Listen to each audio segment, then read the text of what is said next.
আসসালামু আলাইকুম এভরিওয়ান। আমি তরঙ্গিনী গল্পের প্রথম পার্ট। তো চলো বেশি দেরি না করে গল্প শুরু করা যাক। বিয়ের আজ 3 বছর পর নিজের স্বামীকে নিজ চোখে আবারও দেখলাম। সেই যে বিয়ের পরের দিন আমেরিকায় পাড়ি জমিয়েছিলেন, আর আজ এসে হাজির হলেন দেশে।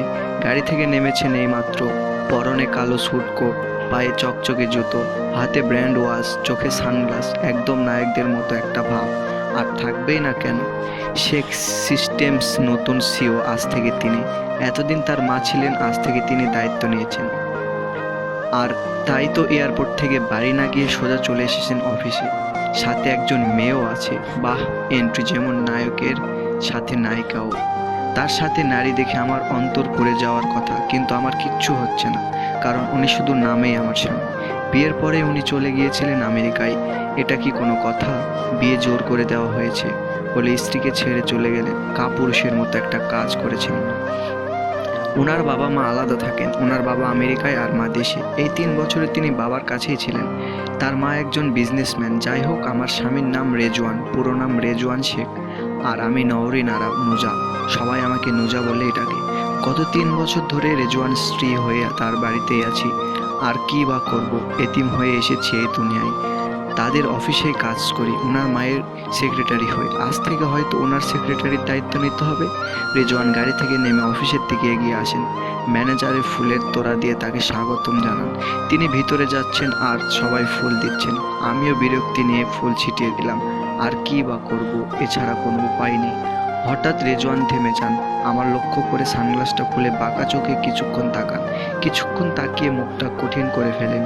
আমি জানি কেন, কারণ হয়তো তার ধারণা আমার জন্য তিনি 2 বছর দেশের বাইরে ছিলেন, নিজের মা বোনের কাছ থেকে দূরে। রেজওয়ান তাকানো দেখে আমি মাথা নিচু করে নেই।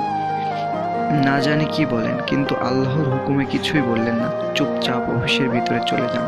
আমিও তপ্ত শ্বাস নিয়ে হাততালা ফুলের পাপড়িগুলো নিজের উপরে ছিটিয়ে অফিসের ভেতরে যাই। এদিকে ম্যানেজার রেজওয়ানকে সিও রুমে নিয়ে গেলেন। রুমটা চারিদিকে চোখ বোলায়। রুম বেশ সুন্দর। মেঝেতে চকচকে ধূসর মার্বেল, ছিমছাম পরিষ্কার। দেওয়াল জুড়ে হালকা ধূসর রং। একপাশে বিশাল কাচের জানালা, যেখানে শহরের দৃশ্যটা হাতে ছুঁয়ে দেখা যায়। ঘরের মাঝখানেও ভারী একটা কাঠের ডেস্ক, তার ওপর গুছিয়ে রাখা ফাইল, একটি কালো লেদার ডেস্ক প্যাড, সোনালি রঙের কলমদানি আর একটি ডিজিটাল ঘড়ি। ডেস্কের ঠিক পিছনে ঘন নীল রঙের হাই ব্যাক চেয়ার, তার সামনে দুটো হালকা রঙের অথচ আরামদায়ক ভিজিট চেয়ার। এক কোণে কালো লেদার সোফাতে, মাঝখানে কাচের কফি টেবিল।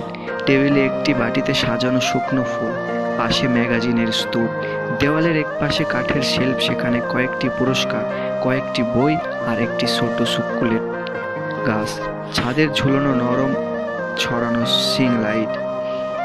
রেজওয়ান রুম দেখে বেশ খুশি হয়। চারিদিকে দেখতে চেয়ার টেনে নিজের ডেস্কে বসে ম্যানেজারকে উদ্দেশ্য করে বলেন, আমার অ্যাসিস্ট্যান্ট বা সেক্রেটারি নেই? ম্যানেজার বলেন, জি স্যার আছে। রেজওয়ান এটা শুনে, ঠিক আছে, আপনি যান। এই মাসের বাকি সব ডিটেল ফাইলগুলো নিয়ে সেক্রেটারিকে পাঠান। আমার ডেস্কে রেজওয়ান রুমের পাশেই।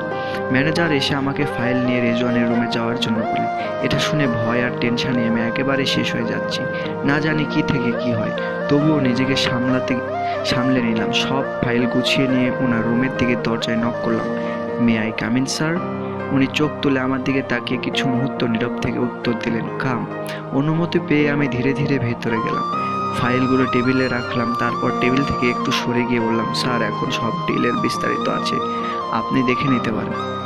রেজওয়ান ল্যাপটপ থেকে মুখ তুলে আবার আমার দিকে তাকালেন। দেখলেন আমি মাথা নিচু করে দাঁড়িয়ে আছি। হঠাৎ বললেন, গিয়ে দরজা লক করে আসো। আমি চমকে উঠে প্রশ্ন করে ফেললাম, স্যার কেন? এতে উনি রেগে গিয়ে টেবিলে হাত দিয়ে আঘাত করে উঠে দাঁড়ালেন। আমি তোমার বস না, তুমি আমার। যা বলছি সেটা করো। এটা শুনে মন তো চাচ্ছিল এক লাথি মেরে জানাল দিয়ে বাইরে ফেলে দিই, কিন্তু সেটা শুধু আমার কল্পনাতেই সম্ভব, বাস্তবে নয়। তাই চুপচাপ উত্তর দিলাম, জি স্যার, করছি। গিয়ে দরজা লক করে দেখি উনি ডেস্কে থেকে উঠে দাঁড়িয়ে আছেন। তাই আমি আরও এগোলাম না। কিন্তু হঠাৎ তিনি ডাক দিলেন, এদিকে আসো। আমি ভেবেছিলাম নিশ্চয়ই ফাইল সংক্রান্ত কিছু বলবেন, কিন্তু কাছে যেতেই উনি আমার পেছনে এসে হঠাৎ হাতটা মুখ ধরেন। এমন আকস্মিকভাবে আক্রমণে আমার তো প্রাণ বেরিয়ে যাওয়ার উপক্রম। সত্যি আমি কল্পনাও করিনি উনি এমন কিছু করবেন। আমার হাত চেপে উনি দাঁত চেপে বললেন, আমায় বিয়ে করে যখন প্ল্যান সফল হলো না, তখন এখনো 2 বছর ধরে অফিসে বাড়িতে পড়ে আছো কেন? এত টাকার লোভ কিসের তোমার? আমি নিজেকে ছাড়িয়ে নেওয়ার চেষ্টা করলাম। বললাম, ভুলে যাবেন না, এটা অফিস, আমি আপনার কর্মচারী। আমার সঙ্গে এমন ব্যবহার করা আপনার একদমই ঠিক হচ্ছে না। আমি লোভী? কোনো প্রমাণ আছে আপনার এই অভিযোগের?